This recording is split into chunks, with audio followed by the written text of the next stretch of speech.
Toronto's a city that's long struggled to make any sort of impression on the imagination. Though admired for its diversity and quality of life, Canada's financial and cultural capital has mostly lacked for landmark architecture and design, or any imagery of global significance.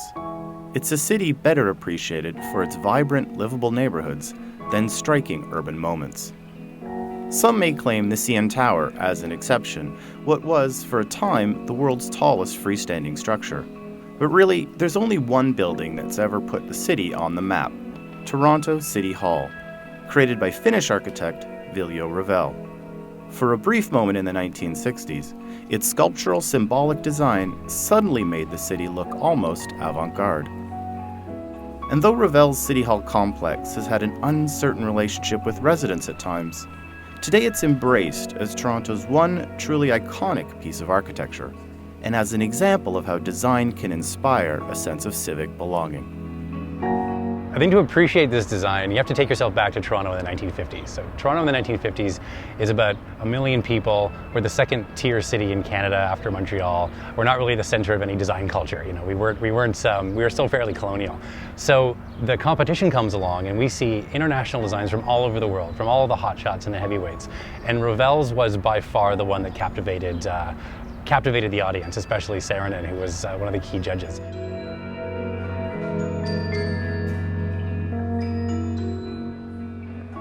It made for a startlingly futuristic site when it opened in 1965.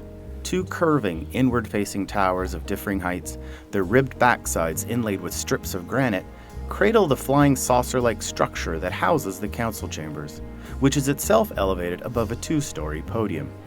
The openness of Revel's plan and the optimistic spirit it represented proved auspicious for the city.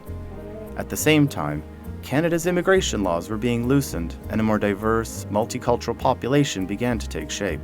Together, these two events signaled the birth of today's 21st century Toronto, its progressive values embodied in Revel's fluid design. From the street, you see the big white council chamber, and that's probably the most spectacular piece of interior architecture, is this big floating council chamber, which is a bit of a structural gymnastics even to have it standing there. So from the street you can see council, it's transparent, you can get up onto this level, you can sort of see into it. And then around it on either side you have the bureaucratic towers, where the business happens. And they're sort of forming this idea of these are the hands of the people surrounding the council chamber. There's some sort of, there's some symbolism there. But I think it really is just this plastic, iconic form of architecture that is, if you visit here and you've never been, you're sort of, what is that place? There's something going on there. That symbolism is also apparent indoors, culminating in one sweeping gesture, a flared column that mushrooms out of the ground to provide the only structural support for the council chamber 3 stories above. Meanwhile, the design of the council chamber is modeled after an ancient amphitheater, perhaps an unwitting touch of prescience on Revel's part, given its recent service as the set for Toronto's controversial mayor, Rob Ford, and the media circus that surrounds him. Although City Hall kick-started a wave of large-scale downtown development, the public was less ready to appreciate its nerve. After inauguration, the novelty seemed to wear off, and feelings of ambivalence set in, something especially evident in how city staff took care of the site. A raft of poorly considered modifications diminished its function and appeal. The square became cluttered with additions, and was at one point even used for storing equipment. Revel's City Hall was treated as though it were a misfit child. It really was of its time as a high modern 60s, piece of cool architecture. I think by the 80s and 90s, people started scratching their heads. That's when, because of maintenance things, this plaza, the top plaza was closed down, the kind of catwalks and walkways were closed down, and it was in need of some love.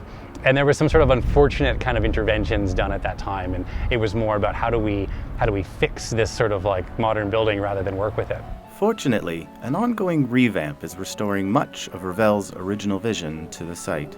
In summertime, the reflecting pool hosts crowds of office workers on break, while on most days the square might be packed for a political rally, farmers market, charity run, or art fair. Best of all, in 2009 the plaza atop the podium was finally reopened as a publicly accessible green roof, a stroll amidst its gardens offering one of the more unique vantage points looking out onto the city. thankfully, the new interventions that have been happening are really respectful of the building and are really making it work. And so the treatment of this new garden plaza, the reopening of this, the actual decluttering of the large plaza that has now been able to host, large metropolitan scaled events. So I think the city has sort of grown up and come to reappreciate just how much of a modern gem this is. That locals have finally embraced Revel's design as the symbol of their city may have something to do with Toronto's growing confidence and international profile. Today's liberal, multi-ethnic Toronto, boasting more foreign-born residents than any other major city, is in many ways a fulfillment of the values Revel hoped to project. Rather than simply getting used to it, it's a building the city has grown into. In Toronto for Monocle, I'm Chris Frey.